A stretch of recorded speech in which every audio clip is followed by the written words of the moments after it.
চট্টগ্রাম বিশ্ববিদ্যালয়ে সাম্প্রতিক সংঘর্ষের ঘটনায় উপজেলা প্রশাসন ১৪৪ ধারা আজ রাত ১২টা পর্যন্ত অব্যাহত থাকবে। এখনও পুরো ক্যাম্পাসে থমথমে পরিবেশ বিরাজ করছে। সোমবার রাতে ১৪৪ ধারা ভেঙে বিক্ষোভে নামে শিক্ষার্থীরা। তারা ঘোষণা দেন, হামলার সুষ্ঠু বিচার না হওয়া পর্যন্ত ক্লাস ও সব পরীক্ষা বর্জন করবেন।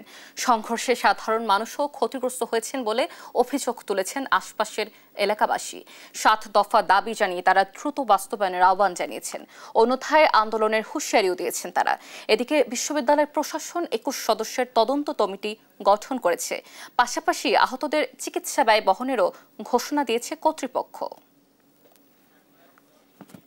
কাঠ কেটে ফেলছে, ঘর সব কাটি ফেলছে, তারপরে চলে দিয়ে এখানে আগুন দিচ্ছে। আমি যখন চিৎকার দিয়েছি তারপর আর দুজনে চোখে ধাক্কা দিয়ে ফেলে দিছে। যতদিন তারা কি আমাদের ভাইদের উপর হামলার আর সন্ত্রাসীদের গ্রেপ্তার করা হবে না, ততদিন তারা কি আমরা কোনোভাবে ক্লাসে যাব না এবং পরীক্ষায় বসবো না।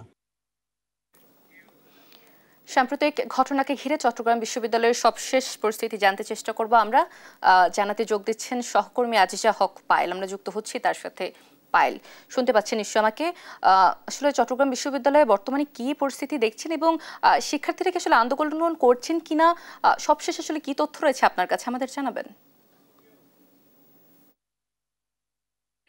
অতসী যেমনটি বলছিলেন, ৩১ তারিখ যে ঘটনা ঘটেছে, একটি তুচ্ছ ঘটনা, একটি নারীকে কেন্দ্র করে যে ঘটনা ঘটেছে, সেই ঘটনায় আসলে জোবরাবাসীর সাথে চট্টগ্রাম বিশ্ববিদ্যালয়ের শিক্ষার্থীদের রণক্ষেত্র সৃষ্টি হয়েছিল ২ নম্বর গেটে। ২ নম্বর গেট থেকে শুরু করে পূর্বাঞ্চলের রেল গেট পর্যন্ত এখানে ১৪৪ ধারা জারি করা হয়েছে। ১৪৪ ধারা আজকে রাত ১২টা পর্যন্ত অব্যাহত থাকবে বলে জানা গেছে। এখনো পর্যন্ত উপজেলা প্রশাসন থেকে কোনো ধরনের নির্দেশনা আসেনি।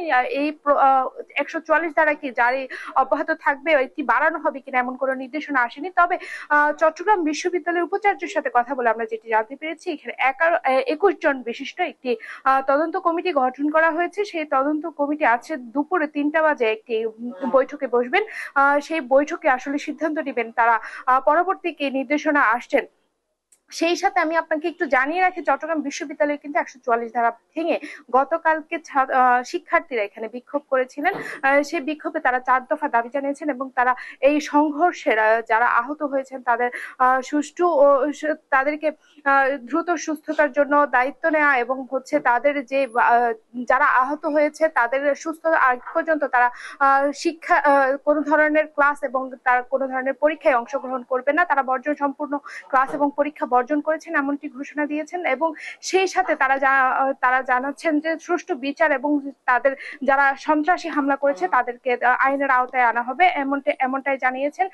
সেই সাথে আমরা জোবরাবাসীর সাথে কথা বলেছি। সেই জোবরাবাসী আমাদেরকে জানিয়েছেন ৭ দফা তারা দাবি জানিয়েছেন। তাদের ক্ষয়ক্ষতি পূরণ থেকে শুরু করে তাদের সাথে যে সহিংস হামলা হয়েছে সেই হামলার প্রতিবাদে তারা ৭ দফা দাবি জানিয়েছেন। অর্থাৎ বলা যায় যে চট্টগ্রাম বিশ্ববিদ্যালয়ে আজকে যে মিটিংটা হতে যাচ্ছে সেটি অনেক গুরুত্বপূর্ণ একটি মিটিং হতে যাচ্ছে। আসলে এর পরবর্তীতে জানা যাবে ৪ দফা এবং ৭ দফা দাবি মিলিয়ে তারা কি সিদ্ধান্ত নিচ্ছে। এই ছিল চট্টগ্রাম বিশ্ববিদ্যালয়ের সর্বশেষ অবস্থা। অতসী।